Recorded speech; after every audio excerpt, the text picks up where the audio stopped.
super glad you are here. And people have mentioned to us your interest session description was a little bit vague in your discussion, but I hope that today we can just move a little bit and think about truth and then what we're going to do with that, okay?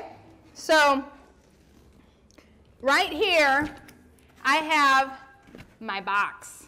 And we all kind of have our boxes, right? And I think about my box as kind of being my identity, who I am, what I like, my history, kind of what motivates me, my faith, my beliefs. And I'm just going to share a couple things from my box. One thing is I grew up south of St. Louis, and I kind of had a really stable childhood. I don't know if people have those nowadays, but I lived in the same place for, I got to turn my box around here. I lived in the same place for a long time, and I grew up with like great formations of faith. This is kind of my baptism. Here's a shell. I grew up in a Christian home, Christian school. I had a great foundation laid for me. And I mean, there are normal responsibilities that are part of my life, but I also had a lot of great times. And I think through that, look at that, picture of confidence. I developed this sense of here world, here I am, and I can do anything. And so it was a really rich time. I had so many great friends and great experiences. I would say a lot of success there. I swam every day in the pool with my friends, like every summer. That was at my church. So it was a really rich time. And but even at that time, this situation happened. My parents were asked to go to India to lead a mission trip. So at 13 years old, I went on a 5-week mission trip to India. And here, where's my... She's the one on the right. Yeah. Yeah, don't I look glamorous then? That was pre-braces. When I went to India, I actually had braces on, and all the Indians were fascinated at how I got jewelry on my teeth. Because jewelry is a huge, huge deal there. And here they would just be like, afterwards, they wouldn't ask about the message that we shared with them. They would be asking how I got that on my teeth. So it was a really great, time, but through that experience, just immersed in different in that different culture with the different sounds and sights and smells and relationships, and not being able to interact like I normally do, like understanding people and they understanding me, my view of the world changed. And when I came back, I mean, maybe, has anybody been really feel like they've stepped outside their box? Can anybody raise their hands like, I've had a crazy experience and I knew, okay?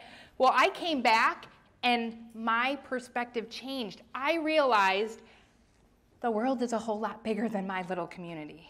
And what was I gonna do with that? It really just shook up things. And so pretty soon, I started kind of having an eye on the world. And I started thinking kind of missions and what do I want to do with my life? And so those are kind of seeds that were planted then. But in 10th grade, my little comfortable world really got shooken up. And I was no longer in my nice little southern Missouri comfort zone. I was taken to Wisconsin. And it was a kind of a cross-cultural move. And if you've ever moved in high school or junior high, it's like an important time. And so my world became kind of like that guy. I was turned upside down, and all that confidence and stuff started being replaced with a lot of this. I was lonely. I missed my friends. And you know what?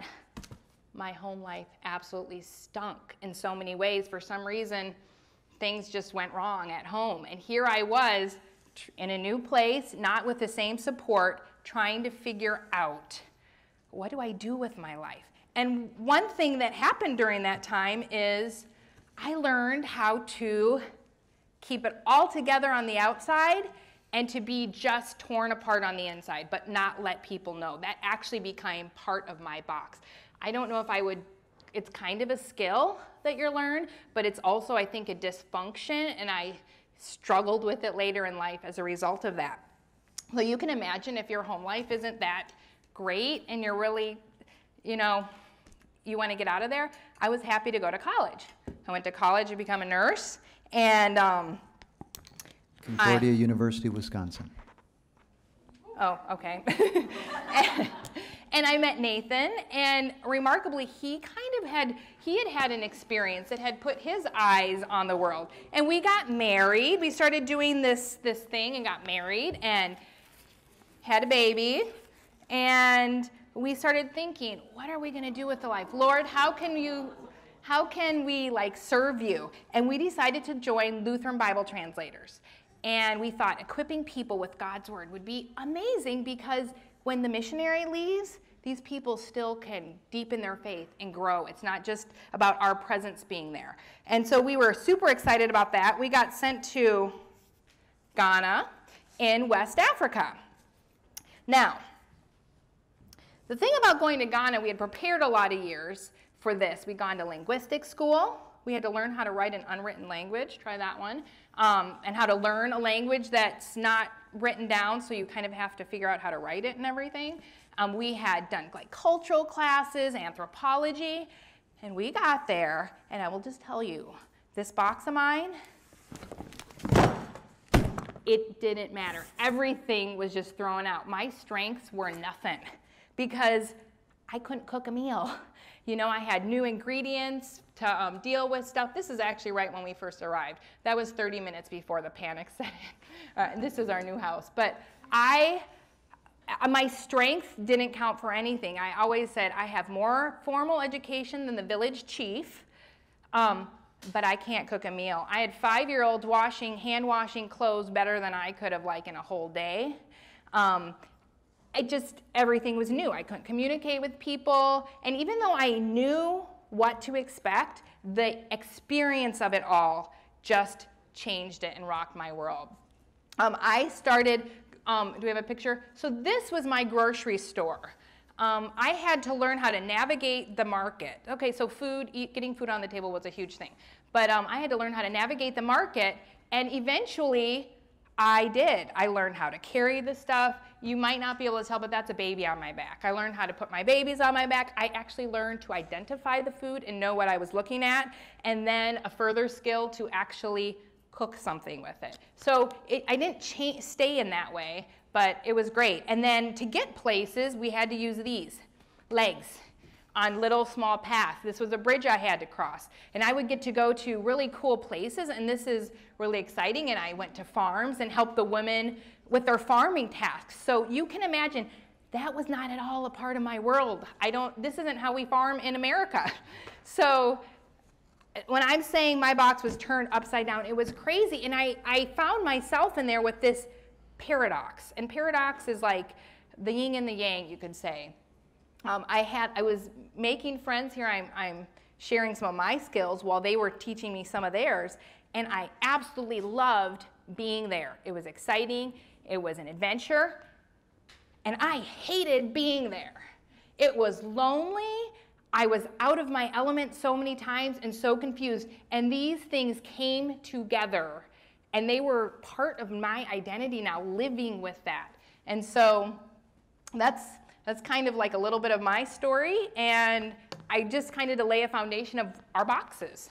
All right, so you've seen Sarah's box, and now you get a little, not everybody's box is the same, right? People have had different experiences. We all kind of construct them or have some, different experiences. So we want to take a little bit of a time and talk about what's in your box. So we're going to ask you to find a partner. So do that right now. One person, find somebody next to you. Okay? Yep. Yeah, we are really crowded in here. Yep, you don't have a lot, so get somebody close. Okay, and then when you get that partner, are you alone? Here's someone, is anybody here by themselves? Are we getting partners? Got one. Here, do you want to come up? Oh, you got him? Okay, we got a partner here, good. Okay, if you need a partner, put your hand up. If you need a partner, put your hand up, yeah. Okay. Okay, you two, right there, look behind. Okay, green, look forward. Green, look forward to the end of the row over here. You guys can be partners. Just kind of get by each other. Now, your set of partners, find another set of partners. We want groups of 4. Around 4. If we have to make it 3, that'll work. That's cool. Okay. Okay. Now.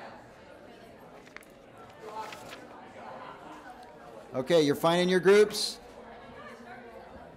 Okay. Good? Here. You want to? Great. Okay, so the question is, you've got your group of 4, and you're going to ask this. Name one thing that's in your box. What's in your box? Okay, no, let's do it this way. Let's do it. Let's back that up. What was in your box when you were 10? So what was your biggest concern when you were 10 years old? Let's do that one, okay? You got like 20 seconds a person, okay? Person number 1, go.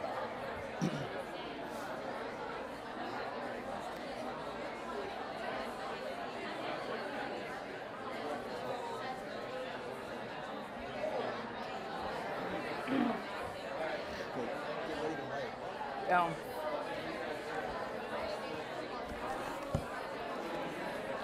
Good. Oops.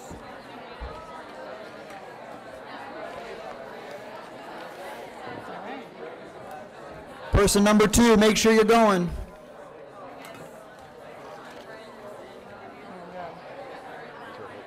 Yeah.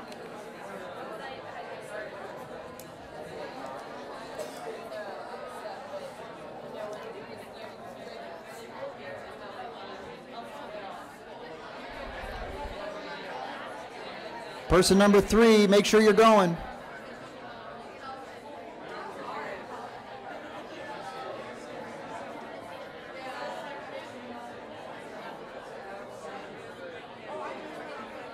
There are, if anybody comes up, there's 2 chairs there. Okay. Last person, make sure you're sharing. You got 20 seconds. Go. Good?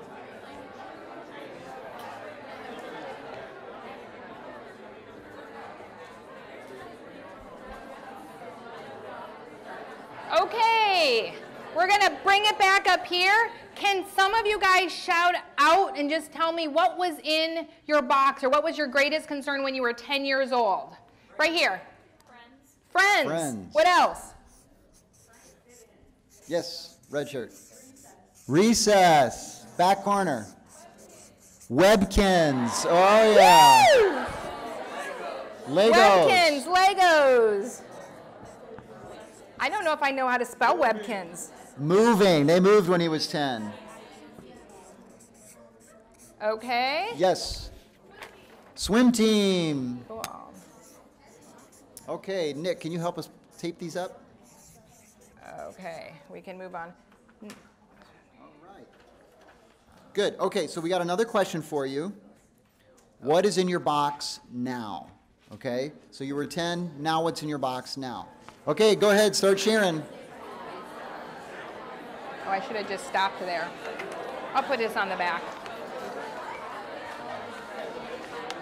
I'll try to keep it to 1. Try to keep it because you don't have that in the sheets. Yeah, I realize that. I didn't think about that. Person number 2. I think we can just keep moving. This is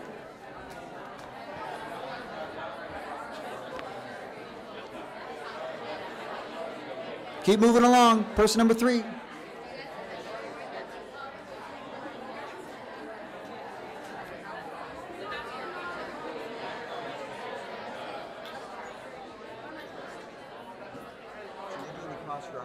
Yeah, all right. Okay, last person.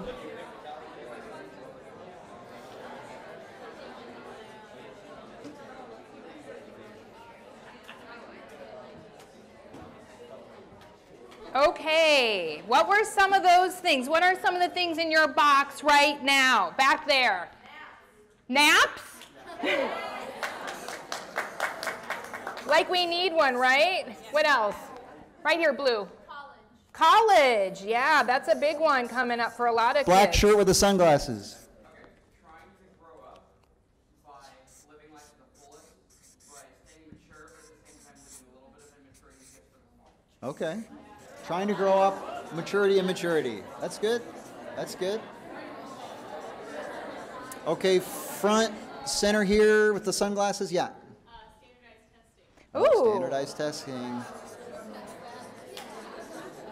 Okay, let's go way back. Green shirt, right back there. Yeah. Okay. What else? You can dig 2 more. Okay, 2 more. We'll go front row.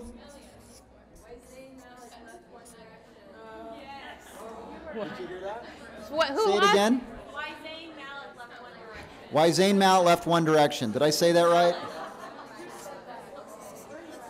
Can I just put Zane? Okay, on the floor here, sitting down. 1D. Family, good. All right, okay. Cool, okay. Now I think we should probably, well, we'll stay seated. Okay, I want you just to kind of get your arms all relaxed. I just want you to cross your arms. Okay? Pretty good, pretty easy. Did anybody have trouble with that? Yes? Okay, maybe the nap needs to come in there. Okay, now I just want you to get your arms loose again. I want you to cross your arms the opposite way with the other opposite arm over, okay? I want you to... Did anybody have a little trouble with that? How does that feel to you? Weird, unnatural, exactly. And I just want to say, changing your norm and what your box is, or when you experience something, doesn't always feel natural. And it takes some getting used to. And so we're going to talk a little bit. I mean, it'll take a little bit of effort and reflection to make it work. In a way, when you recross your arms, it's kind of like taking that dare to get outside of your box. As you dare to move outside of your box, maybe by moving to a different culture, like going far away, or by moving across the country. Going to college. By coming to the New Orleans Youth Gathering. There's nothing that can fully prepare you for it, right? I mean, all of a sudden you're there, and, you know, we studied all kinds of stuff, but all of a sudden we were there, it was different. So, here's an example. Who's done foreign language class? Spanish, German, okay, everybody. Okay, great. How do you greet in Spanish? Like, hola, ¿qué tal? Great. Okay, so you know how to do it, right? You probably had those scenarios where you role played and everything.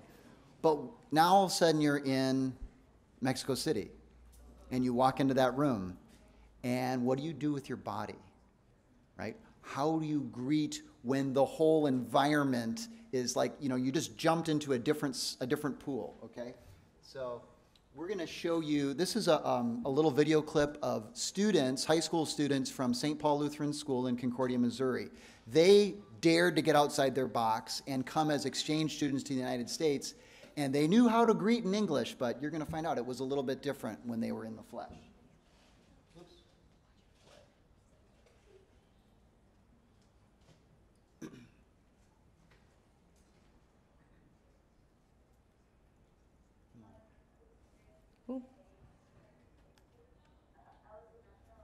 Ooh.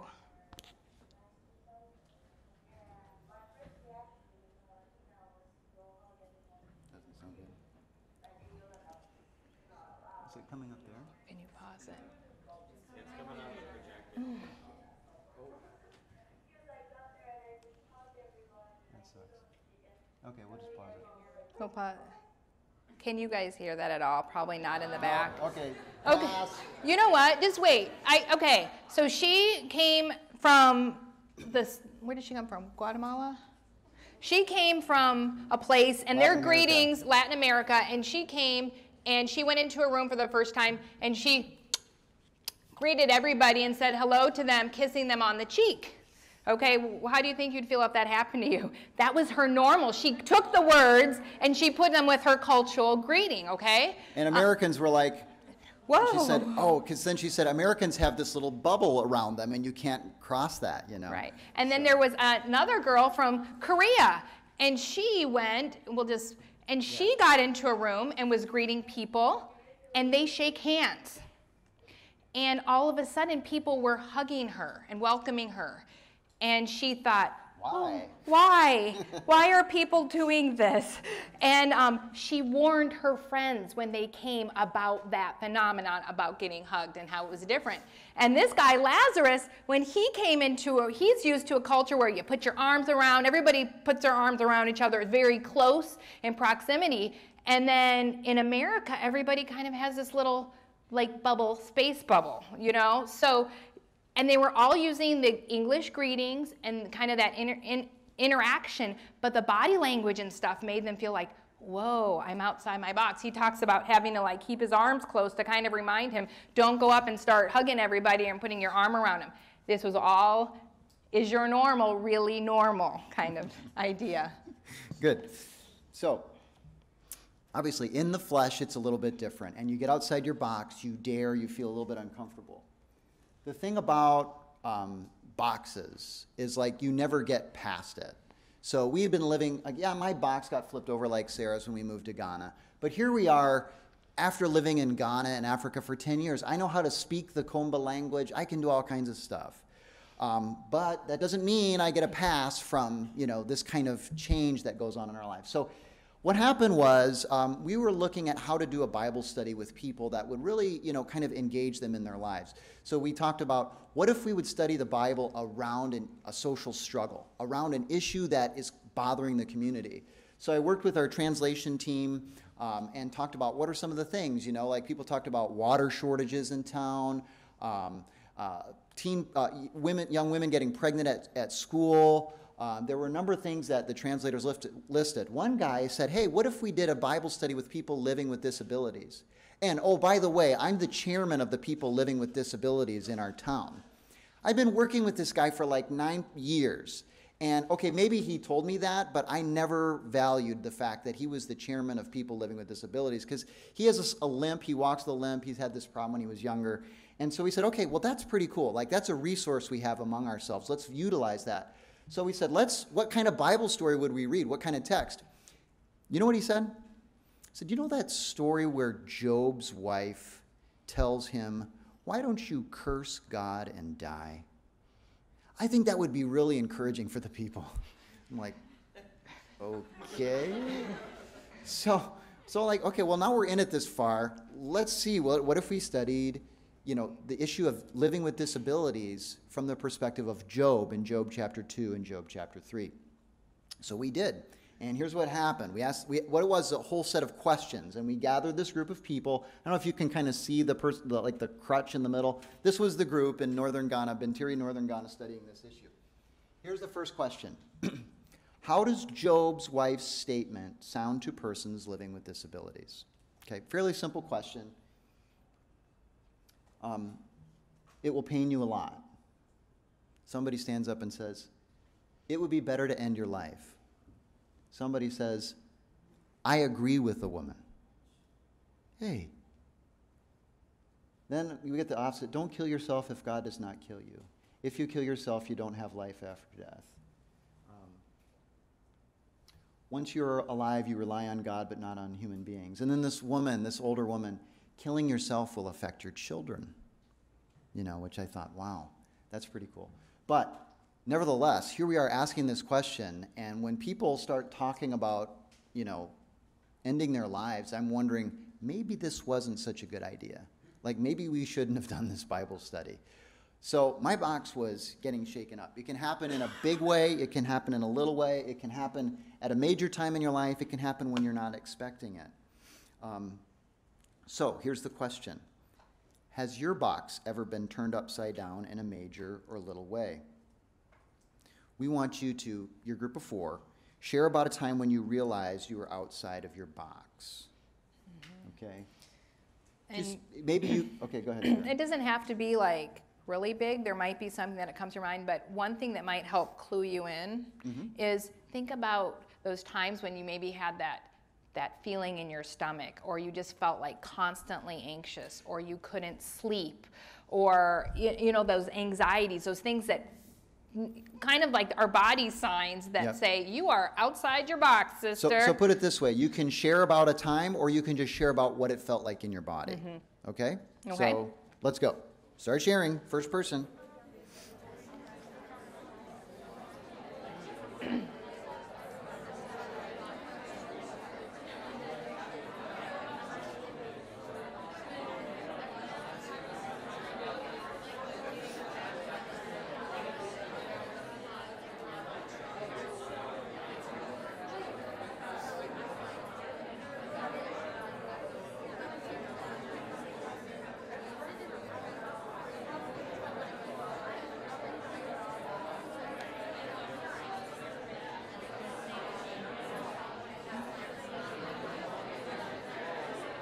Okay, moving on, second.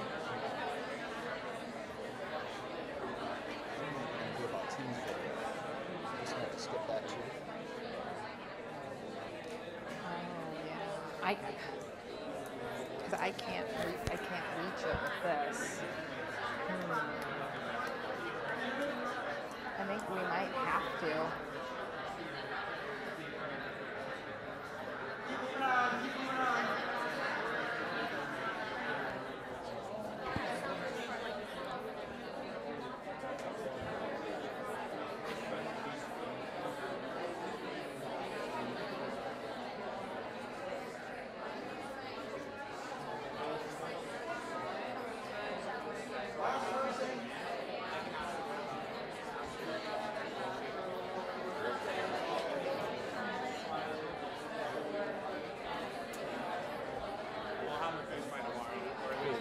Yeah, we get another video, we'll just have to do the same thing with it.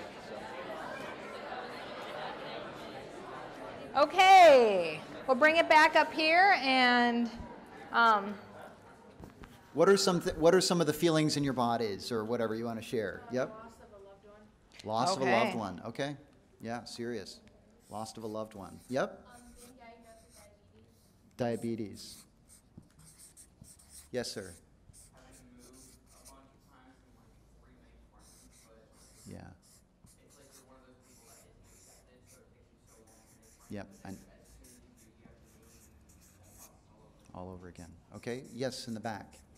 When you realize that you don't fit in with certain people, you have to just walk away and decide that your life's gonna be better without them, and you realize how unhappy you were. Yeah. And you realize it's gonna make a big difference in the future.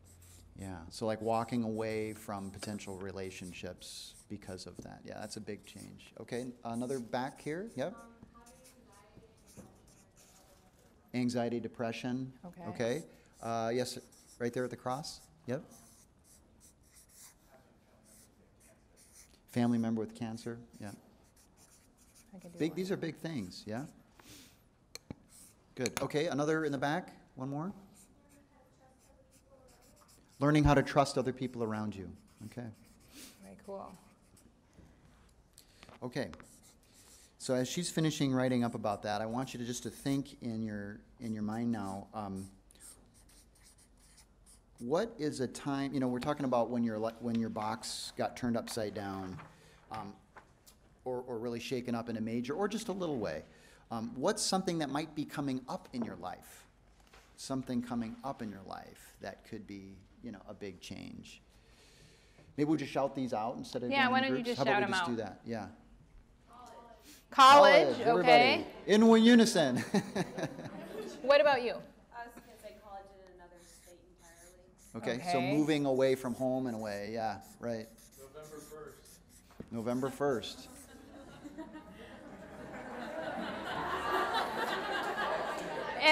Do I need to know something about November 1st? No, the primary. Oh, the election. Oh. I do need to know. Yes, back there. Changing schools from public to private. Okay. Okay. Changing schools. Oh. Okay. Okay.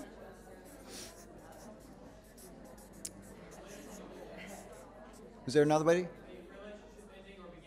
Relationship ending or beginning. Yep. That's a good plan. Okay, here. Senior year. All right. It's a big thing. There's lots of stuff going on. Good. And it's like. Okay.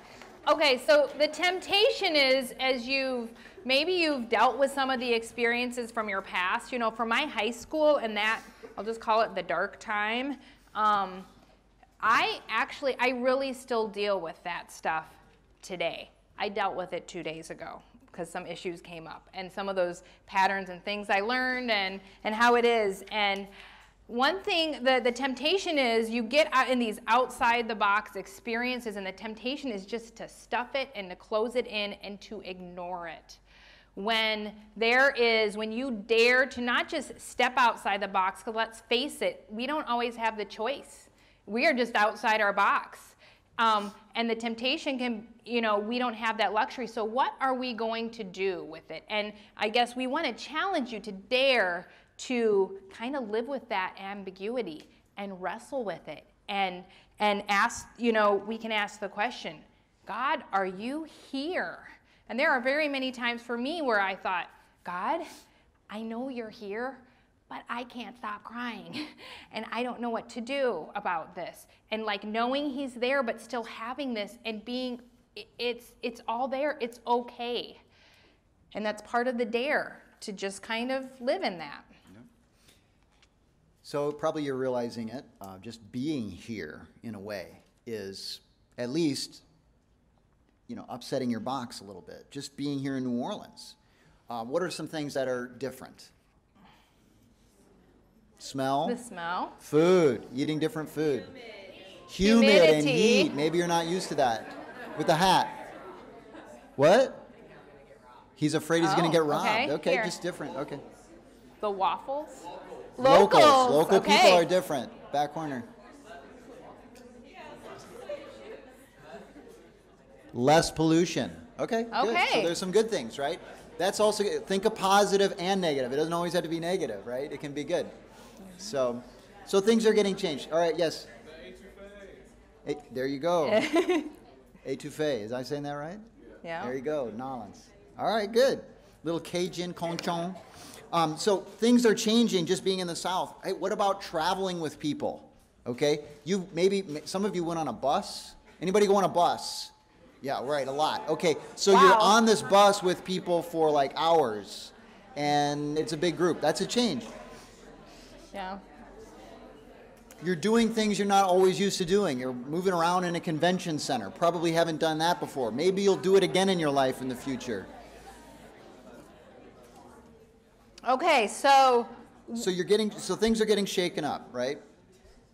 And like we were talking about, what Sarah was talking about, the question is, when you dare to get outside your box, when you dare to take the trip to New Orleans, when they were talking about it and you said yes, when somebody came and said, hey, have you ever thought about being a missionary? And I thought for a minute and said, yes, I'll think about that.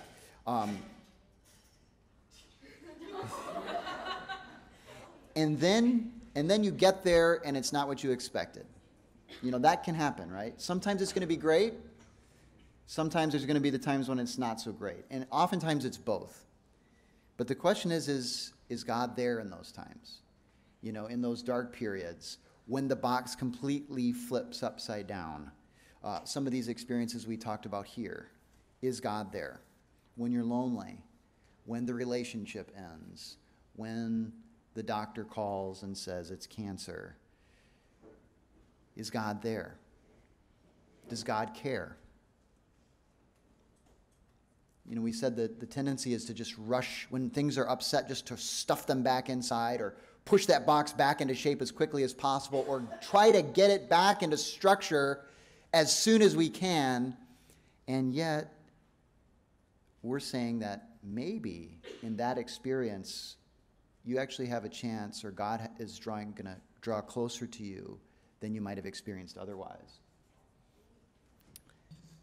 The biggest crime is to go home or to go back and ignore what God is doing in and through your out-of-the-box experience. Has anybody ever taken a short-term mission trip? Yeah?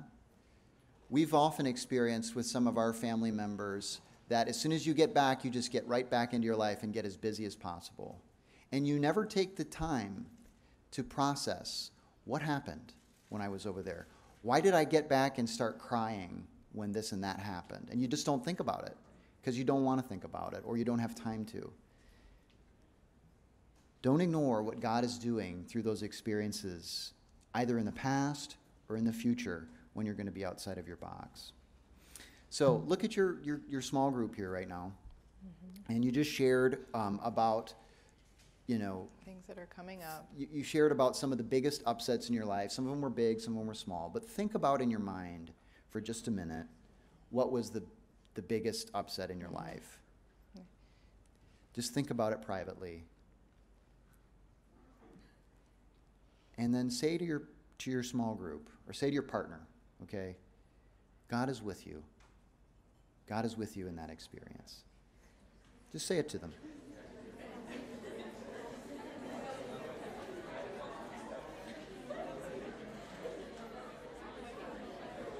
We're going to skip this video from Tim. Yeah.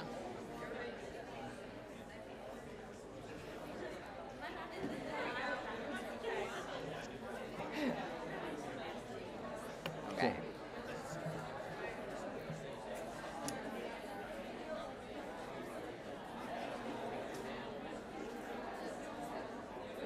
God is with you. All right, let's bring it back here.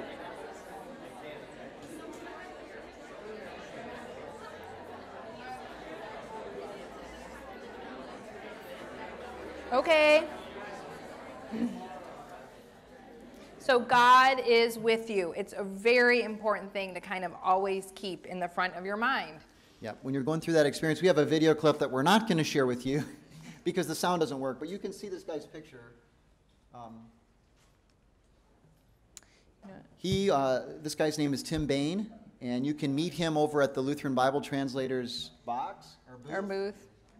We're in that big, what is it called? We're in the experiential Wittenberg Castle, and we also have our own Lutheran Bible Translators booth. Booth in one of those big rooms where all that cool stuff is.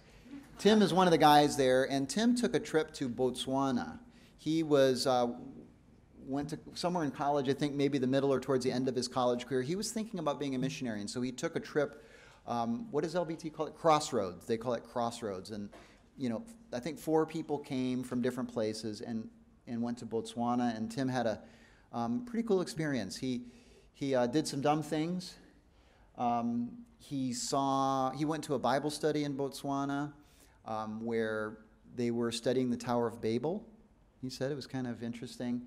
He saw Lutherans that could dance and sing, and who, if you try to stop them, you just try to stop them. They're going to keep dancing. Okay, and that was outside of his box because he's from Wisconsin, and they don't do that in Wisconsin. And he learned that God was a lot bigger than he thought, and he learned that heaven's going to be a lot different than he thought. And so getting outside of his box was a pretty cool experience for him, and it ended up that he decided that, no, he didn't feel like he was called to be a missionary, but he's a recruiter for Lutheran Bible Translators. And so in a way, that experience really has shaped his life in a new way. And that's one of the cool things about being outside your box. Mm-hmm. But it doesn't always have to be so positive. It can be kind of a negative thing in a way to be outside your box. And, we're talking about that too. So I want to go back to the story of Job. You remember what happened to Job, right? I mean, he was this super wealthy guy, and then there was a bet that took place in the heavenly realms, and Job lost his family, his children, almost all his wealth, and then that famous quote, "Why don't you curse God and die?" Right? And then, but then what happened was Job made this great statement, the Lord gives, the Lord takes away, blessed be the name of the Lord. How can we receive good from God but not evil? It was this great, noble thing. But then Job was silent because his friends came to visit him. I don't know why. I think another thing happened. Maybe he got boils on his body or something. And then Job was silent for 7 days. And at the end of 7 days, Job dares to open his mouth. Job chapter 3. We studied this with people living with disabilities and read this out loud. Let the day perish on which I was born, and the night that said a man is conceived. Let that day be darkness. May God above not seek it, nor light shine upon it. Let gloom and deep darkness claim it. Let the clouds dwell upon it. Let blackness of that day terrify it. Why did I not die at birth, come out from the womb and expire? Or why were there knees to receive me? Or why was I not as a hidden stillborn child, as infants who never see the light? There the wicked cease from troubling, and there the weary are at rest. The small and the great are there, and the slave is free from his master. For the thing that I fear comes upon me, and what I dread befalls me. I am not at ease, nor am I quiet. I have no rest, but trouble comes. Job chapter 3, just some selected verses. Job's box was crushed. And in the study we did with the people living with disabilities, the participants dared to create their own laments. We asked them to write their own version of Job chapter 3. We split up into groups. This was a younger women's group. There was an older women's group. Older men, younger men. Here's one of the laments from the older women's group. And this is translated back in English now, because they said it in their Komba language. The suffering we are undergoing should not get to any other one, but we alone, so that when we die, other healthy people can bury us well. We don't attribute our case to anyone but God, and he knows why. This is a very deep lament, and there's a lot of sort of hidden language here that's referring to things that we probably wouldn't understand, but it was really moving for other people who are able-bodied people. The translators I worked with, some of the other folks were really moved by this piece. There were some other laments that were written, and one of the things we're challenging the group to do is to think about, how do you get your lament heard? Like, how could you share it with others? And who would you want to share it with in a way that it would be safe, and in a way that it might be somehow healing for you or empowering for you so that people hear? One of the fellows I work with is a guy named Elijah, and this guy is awesome. He can do anything. He can make groups out of like people to do stuff, organize things that I can't organize in any way. And Elijah just, he said, I just did not know people felt like this. And I thought to myself, it's so amazing. I guess I didn't either. And the truth is, he has family members who live with physical disabilities. But we don't always share our voices. And the power of just daring to share that lament could be something to transform those communities. So, what did God think about Job and his lament? Was God there when Job opened his mouth? Or was he only there when Job said, "Blessed be the name of the Lord gives and takes away"? Or was God also there in chapter 3? Job chapter 42, verses 7 and 8. This is a cool little piece that we don't often read in the book of Job. We often read different parts of Job. So at the very end of Job, the Lord God gathers Job and his friends. First he speaks to Job. Then after he speaks to Job, he says this.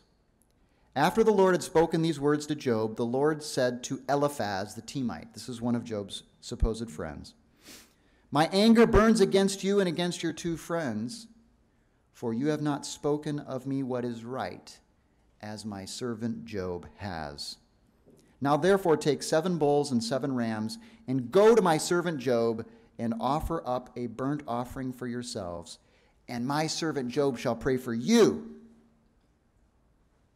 For I will accept his prayer, not to deal with you according to your folly. For you have not spoken of me what is right, as my servant Job has."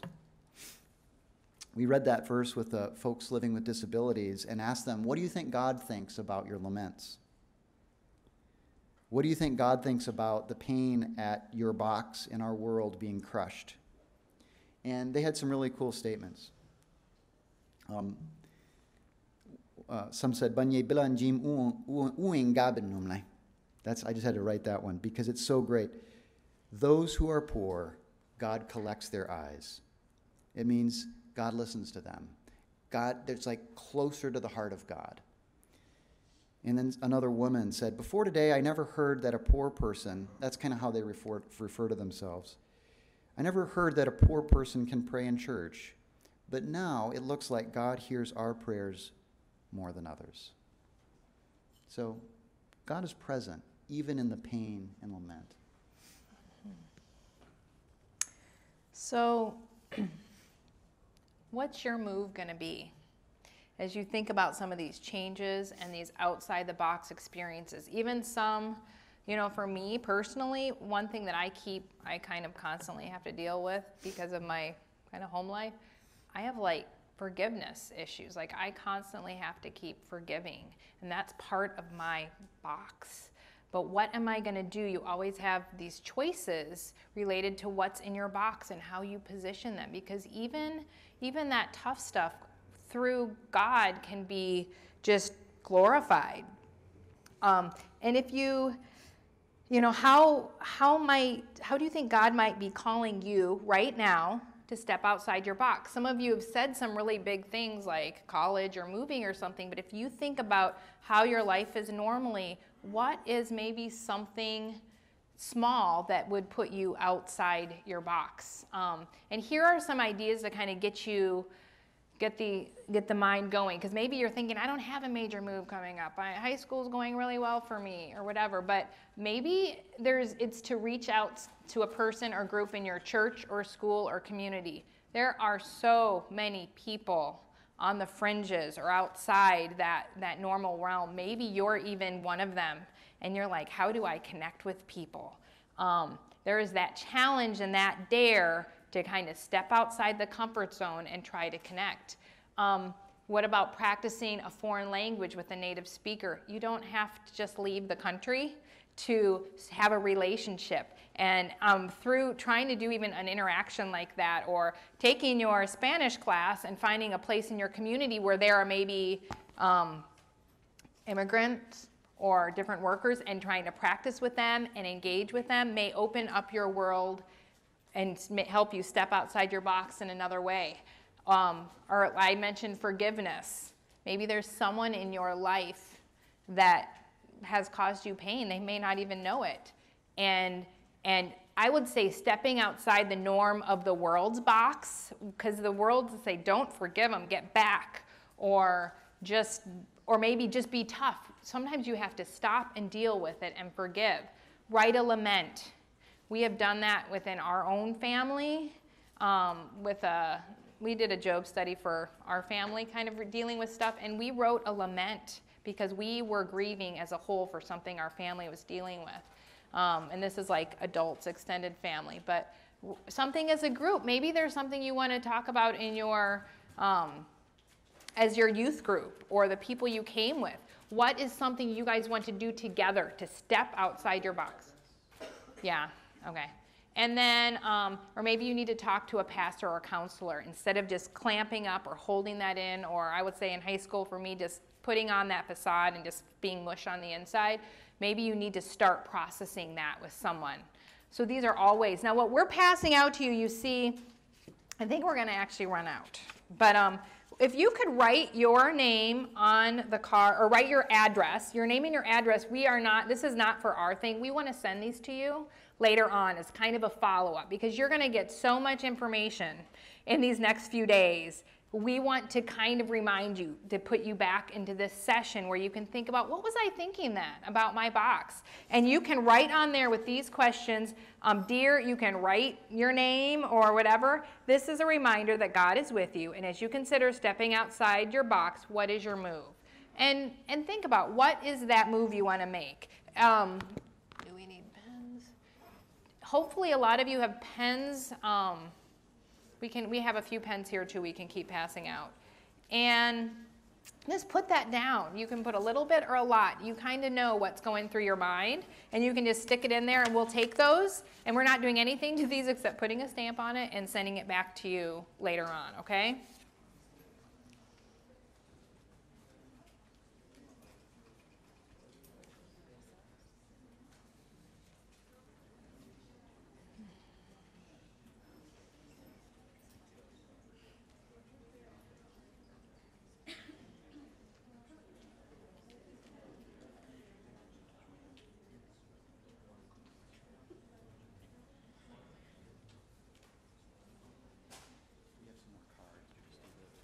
Yeah, just get the cards out. You know, So we just have to do, sign on a piece of paper with your envelope. I don't really have it. Maybe they can write it at the bottom. It'll be a little bit more for us. Here, let me. Oh, Yeah, but I'm afraid that they won't stay together. Maybe they can write it right across the bottom.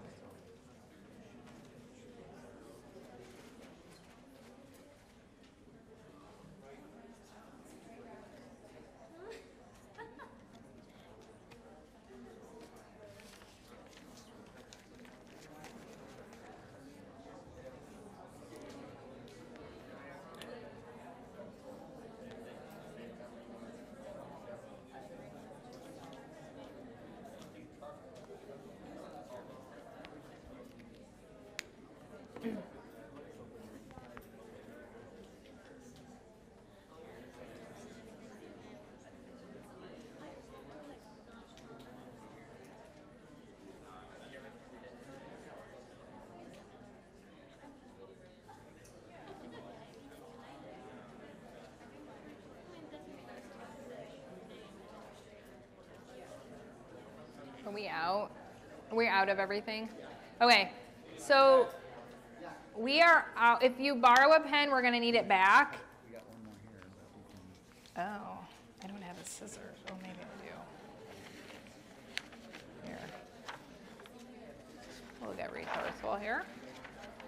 Yeah, we can just tear out some paper and do that. I wonder if I have a...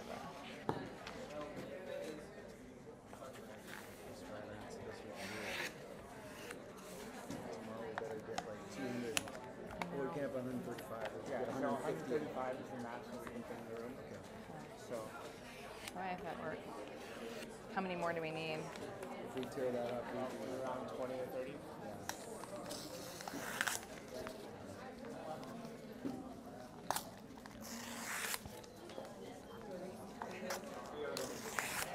Thank you. Okay.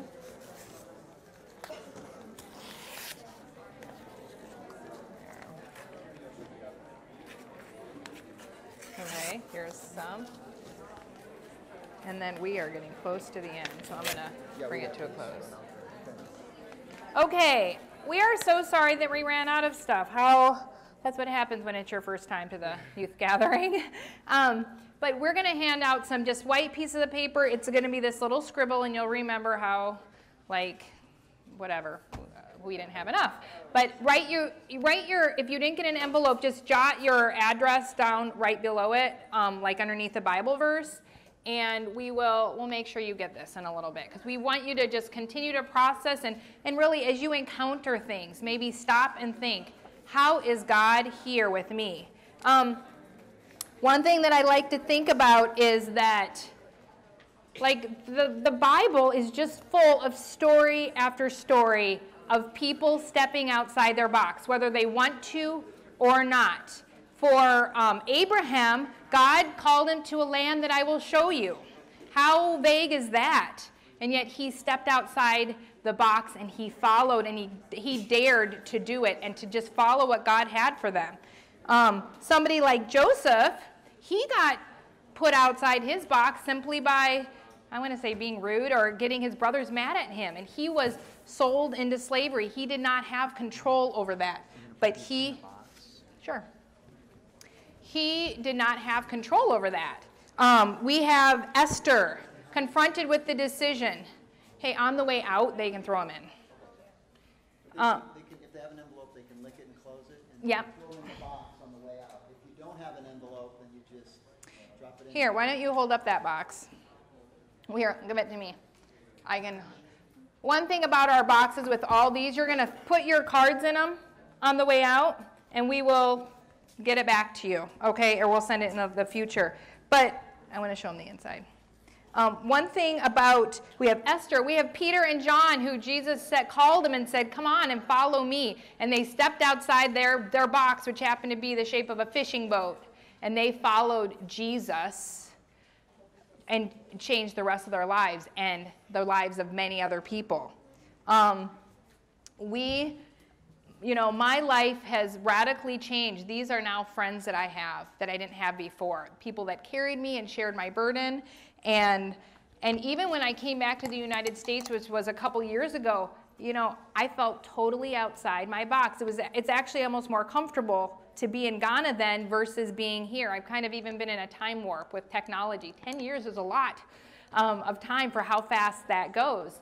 But I want to say that I feel God, even though on the outside I kind of look the same, I felt like God transformed the inside. He did something. He put colors and relationships and people that you can't necessarily see, but that I'm carrying with me that are now part of my identity. And God can take your kind of smashed up and less than perfect box, and he can do something really beautiful with it. So as you go, you can put those cards in here and have, God, should we close with prayer? Yeah. As we're going to close, I'd like to invite you guys to pray with us. Hope you enjoyed the session. We do have these cards. I don't know if you got them, like these little Lutheran Bible Translators cards. If you want, you can like us on Facebook or follow us on Twitter or add us on Snapchat. So just search for Lutheran Bible Translators. And for everyone that you do, your name will be entered in to get a drawing for these cool Truth and Dare shirts. We have some other construction orange Lutheran Bible Translator shirts. So if you'd like to do that, we would really appreciate that. And then also the session, like you mentioned before, there's like an evaluation for that. So if you have it on your phone, you could do that evaluation. I'm pretty sure whenever, or don't give me the form right now and you can fill it out. Okay, yeah, there's paper forms if you don't have a phone app and you want to fill out an evaluation for the session. But we really want to thank you for coming. And it's not just, I mean, it's just, we're just hoping that God will you remember that session. We're going to try to mail you that if you want, and just kind of remind yourselves that spending that time reflecting on what God is doing through those shake-up times is really the key for growth. Would you please join me in prayer? Gracious God, the experiences in this room are more than I can understand or even hope to touch. And yet your Spirit knows all and searches all of our hearts and knows those places of disturbance and knows those places of pain and lament or whatever else it might be. Some are these great stories of redemption, and some people are at a point where it's not quite like that yet, where it's more the pain of struggle. And so we ask that your Spirit would draw close to them through this session, the ending time, and through the different speakers and events that they're going to the rest of the day. Thank you for this special time that you have given us to share with these special people, and we ask that you would bless them all in the name of Jesus, in whose name we pray. Amen. Amen.